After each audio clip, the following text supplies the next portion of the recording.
If you're seeing the Epic Games error 502, bad gateway, don't worry, because in this video I'm going to show you a simple step-by-step fix that can help get the Epic Games launcher working again. This issue can be frustrating, especially when you're just trying to sign in, download games, or launch the store.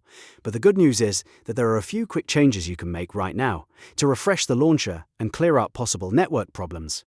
If this video helps you out, make sure to hit the like button and subscribe for more easy tech fixes just like this. Alright, let's get straight into it. First, open the Epic Games launcher on your computer. Once it opens, look for the Settings option and click on it. Inside the Settings menu, you need to find the Language drop-down menu. This part is important because the language setting can sometimes cause launcher display or connection issues. Change the language strictly to System Default. Make sure you select System Default exactly and not another language option. After that, close the launcher completely. Don't just minimize it, make sure it is fully shut down. Next, press Ctrl, Shift and S on your keyboard to open Windows Task Manager.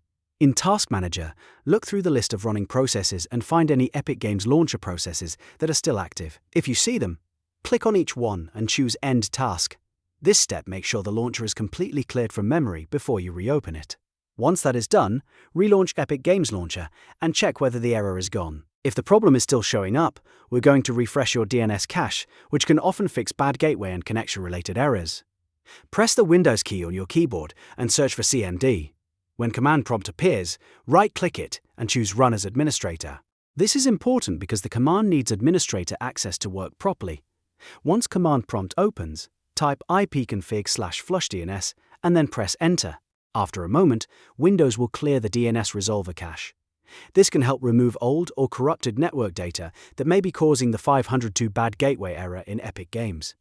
After that, close command prompt and try opening the Epic Games launcher again.